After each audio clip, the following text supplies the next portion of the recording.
جہاں تک subject matters کا تعلق ہے تو اس میں آپ دیکھ سکتے ہیں کہ گزشتہ چند ہفتوں کے دوران، اور یہ چند ہفتے جو ہیں وہ اس دورانیے سے تعلق رکھتے ہیں کہ جس وقت امریکن سپریم کورٹ جو ہے وہ دھڑا دھڑ فیصلے سنا رہی تھی، اور اس کو آپ کو معلوم ہے کہ یہ ٹرم جو ہے 2025 کی ٹرم سپریم کورٹ کی جو ہے وہ ختم ہونے والی تھی. اس کے بعد پھر وہ ریسس پہ جانا چاہتے تھے، سمر ریسس پہ، اور یقیناً کسی برڈن کے بغیر جانا چاہتے تھے.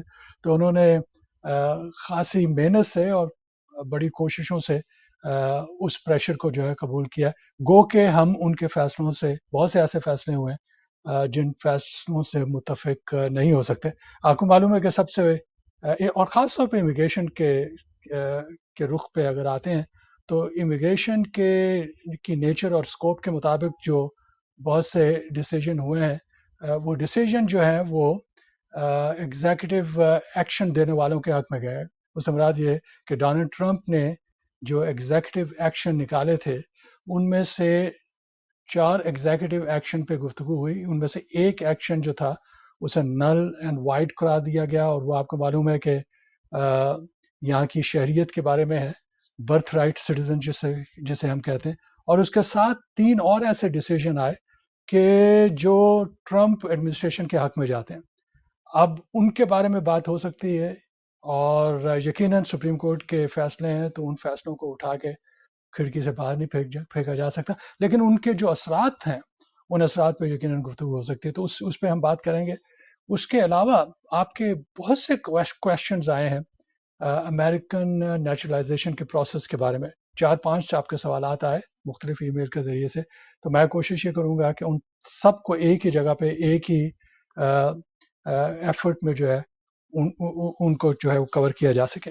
اس کے علاوہ ایک بہت بڑا معاملہ جو تھا ٹی پی ایس کا تھا، temporary protected status, humanitarian rights کا. لاکھوں لوگ اس میں انوالو تھے. اس کے بارے میں بہت سی بات چیت ہو رہی ہے، اس کے بارے میں بھی ہم گفتگو کر سکتے ہیں. اور اس کے علاوہ گرین کارڈ ہولڈرز کے لیے ایک اور مشکل کھڑی ہو گئی ہے. گزشتہ پروگرام میں نے کسی حد تک اسے کور کرنے کی کوشش کی تھی، لیکن آج دیکھیں گے کہ اسے ہم تفصیل سے لے سکتے ہیں یا نہیں لے سکتے. اور وہ ان لوگوں کے لیے ہے کہ جن کے خلاف کوئی پینڈنگ کرمنل کیسز سے، اور کچھ کیسز جن کے بارے میں انہیں علم تھا، کچھ کیسز ایسے کہ جن کے بارے میں انہیں علم نہیں تھا. اب مسئلہ یہ ہے کہ اس وقت اب گرین کارڈ ہولڈرز جو ہیں جس وقت واپس آتے ہیں تو انہیں گرین کارڈ ہولڈرز کے طور پہ ہی ایکسیپٹ کیا جاتا ہے کہ جناب یہ ریٹرننگ ریزیڈنٹ ہیں، ان کے جو بھی حقوق ہیں وہ برقرار رہیں گے، اور ہم انہیں مستقل ریزیڈنٹ شمار کرتے ہوئے مستقل طور پہ ایڈمٹ کر رہے ہیں، واپس آ رہے ہیں. ان کا ایڈمیشن اس طرح ہوتا تھا. لیکن اگر کسی کے خلاف انریزالو پینڈنگ کرمنل کیس ہے، اور اس کی مختلف قسم کے کیسز ہو سکتے ہیں، اس میں ایسے بھی کیسز ہیں کہ جو ہمارے سامنے کوئی اتنے مشکل نظر نہیں آتے یا جن کی سزا اتنی لمبی چوڑی نہیں ہے، لیکن کیونکہ انریزالو ایشوز ہیں تو اس صورت میں بھی امیگریشن سروس جو ہے انہیں علیحدہ کر سکتی ہے گرین کارڈ ہولڈرز کو، اور انہیں کہہ سکتی ہے کہ ہم آپ کو گرین کارڈ ہولڈر کے طور پہ ایڈمٹ نہیں کریں گے، ہم آپ کو جو ہے پرول کے اوپر ڈیفرڈ انسپیکشن کے لیے ٹیمپریرلی جو ہے ہم آپ کو واپس آنے کی اجازت دے رہے ہیں. اور اس میں بہت سے لیگل رائٹس کی بات آتی ہے جس کی وجہ سے یہ تمام گرین کارڈ ہولڈرز جو ہے ایک سخت راستے پہ ان کو چلا دیا جاتا ہے جسے حل کرنا جو ہے وہ مشکل ہو جاتا ہے، کیونکہ پروسیجر جو ہے وہ بڑا ٹف ہو جاتا ہے. تو اس پہ بھی بات کریں گے. اس کے بارے میں سپریم کورٹ کا ڈیسیجن بھی ہے.